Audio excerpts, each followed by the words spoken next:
quality work over here in the other bay. Are you good? What's going on, guys? It's Nick from Hackett Garage. We got a new motor in the shop. We're going to be changing it out and putting it in the C10. Replacing the old smoky 327 with this unknown 350. Came out of the K30 parts truck that I had, and I don't know if it runs, but it spins over, so we're going to put it in. That's good enough for me.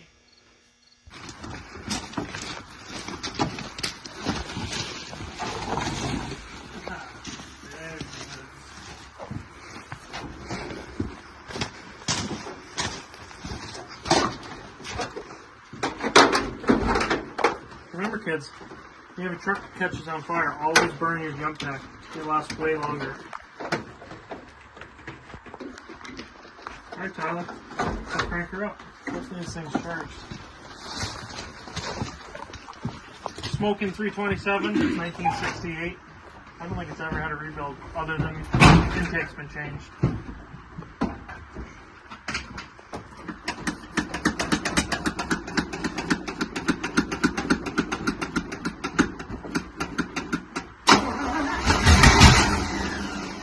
Almost.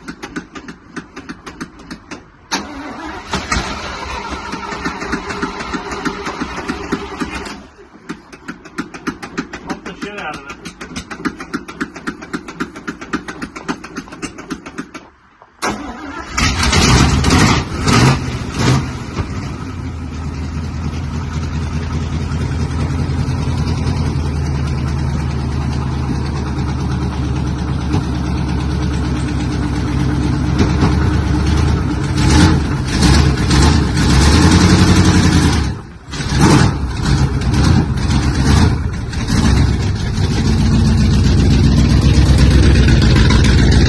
So, obviously, like I said before, we're changing the motor. The motor that's in it right now is a 1968 327, which is very low on compression. It has about 8 pounds of oil pressure. Last time you guys saw this truck on YouTube, it had an inline 6, but shortly after I got the truck on the road, I melted the piston rings in that inline 6 doing burnouts. So, we needed something else. So the last 2 years, the 327's been in this, and we have beat the crap out of it, and it just won't die.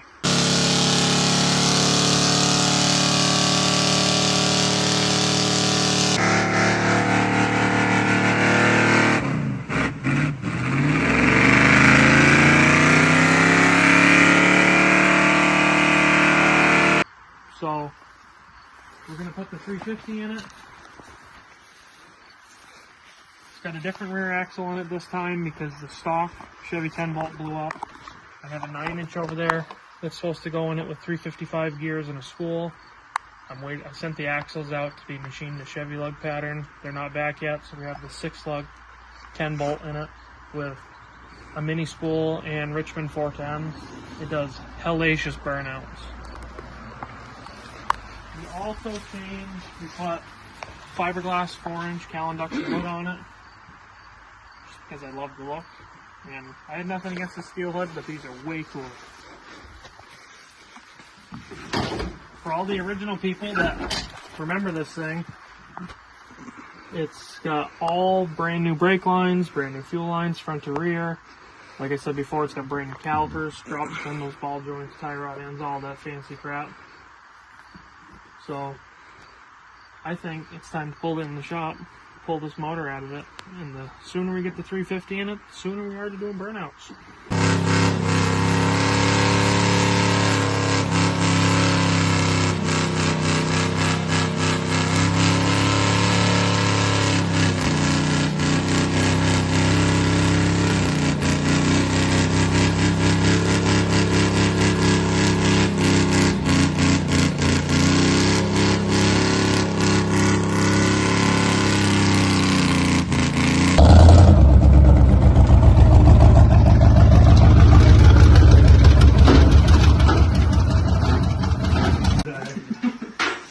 Always wondered where the gnarly exhaust leak came from, but I never really cared to look.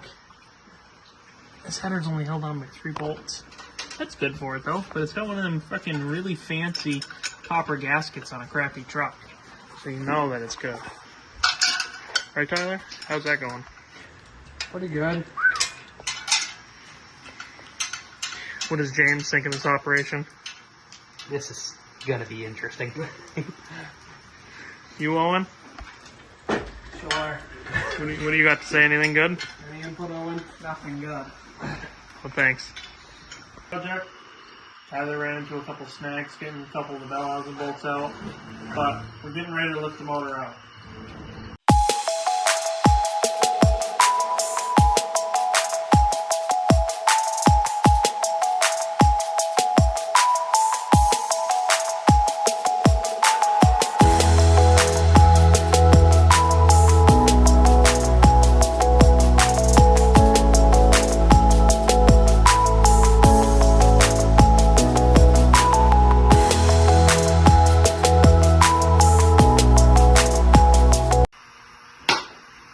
Well, it's out.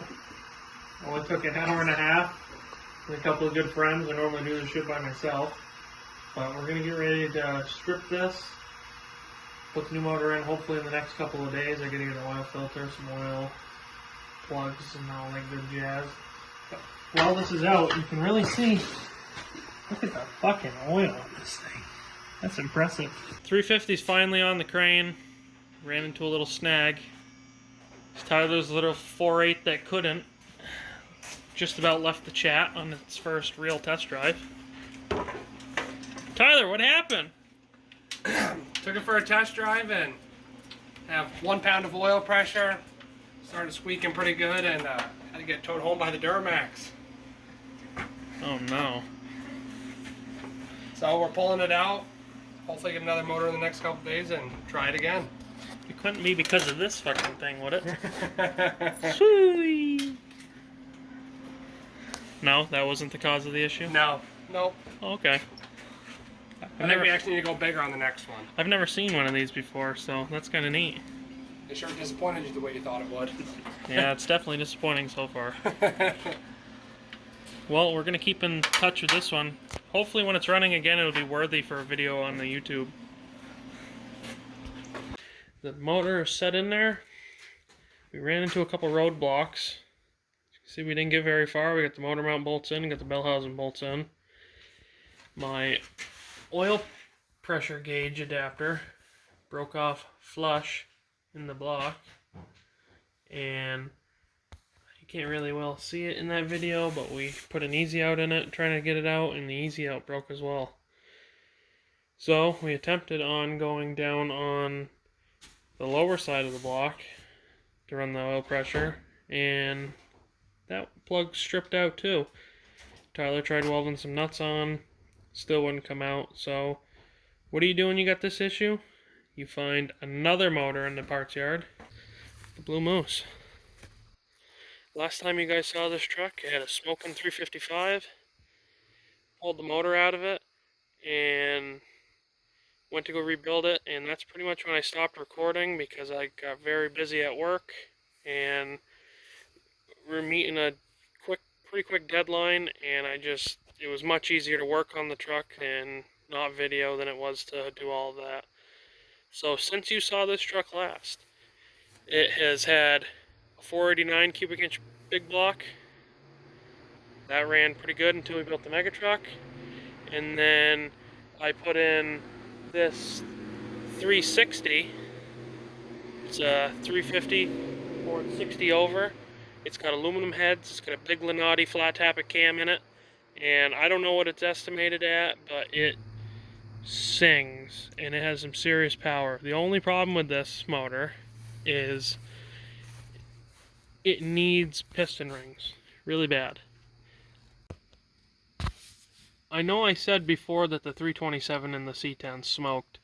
It didn't smoke at all in the video, which I was kind of upset about, because anytime I get it up to high RPM, it smokes like crazy. But this one puts that one to shame when it comes to smoke, and it is legit mosquito patrol. Hey Nick, what are you doing under here? Well, trying to take the torque converter bolts out, and then do the bell housing bolts, and a couple other things, and it's ready to pull out. What do you think the condition of this motor is going to be? You think it's going to be savable, or? It's not looking too good, I don't think. I kind of forgot the last time I started this thing, it had very, very, very tight sounding noises coming from the crankcase. So do you have a backup plan in case something doesn't go right? Oh, of course. I've always got a backup plan, but you'll have to wait and see. Perfect. Well, we'll catch up with you when you're ready. Alright, here we are, 9:30, and we got the donor motor out. There's the operator doing his thing. The same night and in the truck half an hour later. So this is a 350 60 over. It's got Holley 202 aluminum heads. It's got top cams, valve train, 1.6 rockers. It's got a ginormous flat tappet Lenati cam in it. It's got a Pete Jackson gear drive. It's got the noisy gear drive in it. I've had it probably, I don't even know, a long time. It was in my very first small block.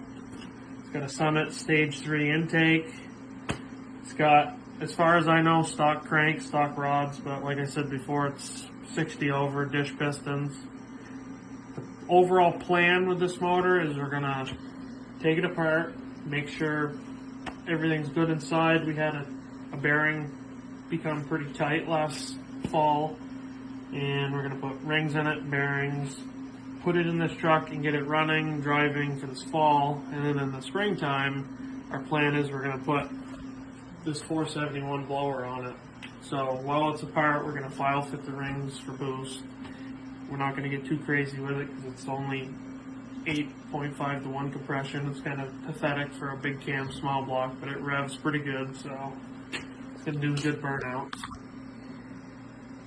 And this video kind of snowballed a little bit. We had pretty good intentions of making a cool video of getting the C10 up and running again, reviving it. And not gonna lie, when all this shit happened for the oil pressure gauge, I kind of freaking lost interest in making that motor tinker right now. So that motor will probably come back in something else when we get the time to fix the oil passages. I know it sounds shitty, we kind of gave up like that, but when you can't hook up the oil pressure gauge, what do? You go rip a fucking small block out of another truck that needs an entire rebuild and attempt to rebuild it. Take it on this big massive road trip between Tyler's truck and my truck.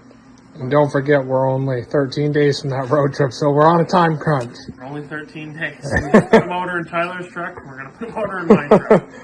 So, like, comment, subscribe, whatever you want to do. We're going to try and make content a little better. And stay tuned for part 2.